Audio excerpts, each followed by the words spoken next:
কেন নিষেধাজ্ঞা দিয়ে হয়েছে, এর পেছনে কারণটা কি আছে, ভবিষ্যতে বাংলাদেশের অবস্থা কি হতে পারে? সেই সময় যে এখানে বাংলাদেশ কনসুলেট আছে তারা অত্যন্ত একটা সুন্দর একটা কাজ করেছিলেন।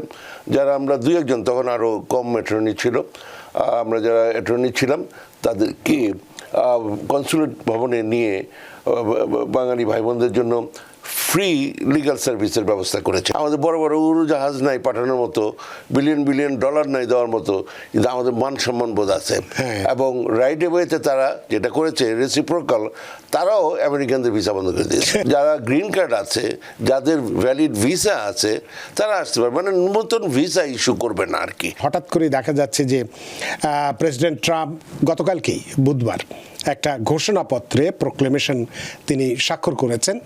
সেখানে 12টা দেশকে তিনি এবার 12টা দেশকে তা আমেরিকার ভ্রমণ নিষেধাজ্ঞার মধ্যে ফেলে দিয়েছেন। এর আগে আমরা যদি 2017 সালে যখন তিনি ক্ষমতায় এসেছিলেন জানুয়ারি মাসে, তখন 7টা দেশই মুসলিম কান্ট্রি ছিল।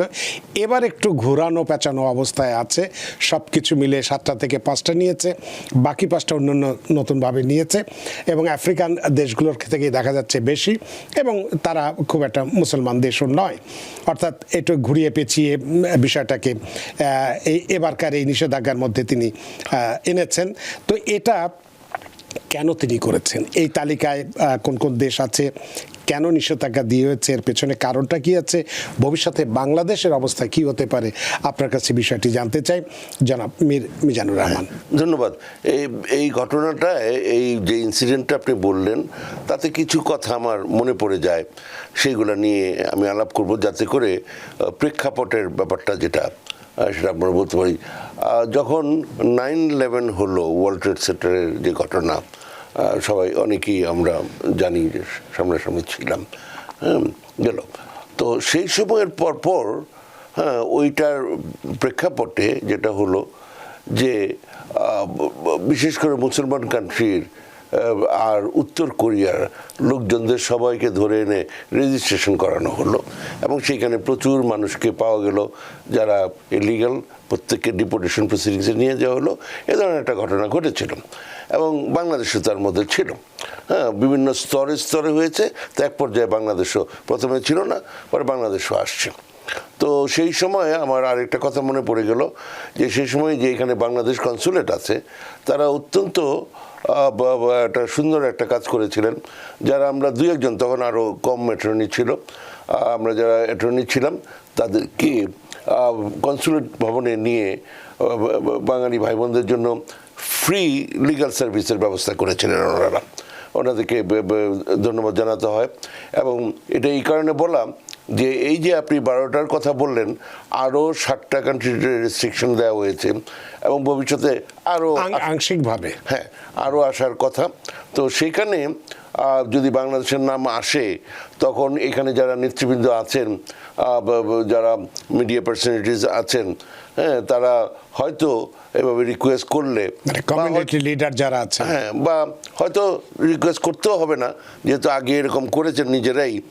তখন রফিক সাহেব নামে একজন কনসাল জেনারেল ছিলেন, সিনিয়র লোক, তো হয়তো ওনারাও এরকম ব্যবস্থা করবে, তাতে যাতে আবার নর্মালি উকিল মুক্তারের কাছে যেহেতু প্রচুর পয়সা এইভাবে লাগে, তারা তো এরকম ফ্রি সার্ভিসটা দেবে। তো ওইটা আমি আশা করতেছি। গেল। আচ্ছা, আরেকটা কথা যেটা মনে পড়লো, যেটা আপনি বললেন যে এই ধরনের একটা অবস্থা, সেটা হচ্ছে যে গত আমলে যখন এই জিনিসটা করা হয় ফার্স্ট টার্মে, তখন প্রচুর লিটিগেশন হয়েছিল, সেখান থেকে তাদের কিছু অভিজ্ঞতা আছে, যার ফলে এমনভাবে জিনিসটা করা হয়েছে যাতে করে ওই কোর্টের চ্যালেঞ্জটা উইথস্ট্যান্ড করা যায়।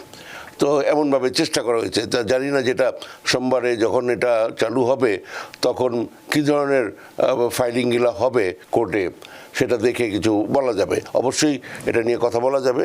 কিন্তু যেটা আমি দেখলাম সাথে সাথে, পত্রিকাতে যে এই 12টা কান্ট্রির মধ্যে একটা কান্ট্রি তার প্রেসিডেন্ট একটা কথা লিখেছেন সাদ, যেটা বা চাঁদ সম্পর্কে, হ্যাঁ, তো ওটা প্রেসিডেন্ট লিখেছেন আমাদের বড় বড় উড়োজাহাজ নাই পাঠানোর মতো, বিলিয়ন বিলিয়ন ডলার নাই দেওয়ার মতো, কিন্তু আমাদের মান সম্মান বোধ আছে। এবং রাইট ওয়েতে তারা যেটা করেছে রেসিপ্রোকাল, তারাও আমেরিকানদের ভিসা বন্ধ করে দিয়েছে। হ্যাঁ, এই হচ্ছে অবস্থা। তো আমি জাস্ট ভাবতেছি যে আরও কোন কোন কান্ট্রি এটা করবে আর কি, এই হলো অবস্থা। তো যাই হোক, এর মধ্যে এক্সেপশন আছে যাদের গ্রিন কার্ড আছে ওই সমস্ত দেশের। যেমন আমি ওই সবগুলোর নাম এই মুহূর্তে আমি বলতে পারছি না, যেমন আফগানিস্তানের নাম আছে, মায়ানমার আছে, সাদ আছে, এরকম বিভিন্ন আরো কান্ট্রি আছে।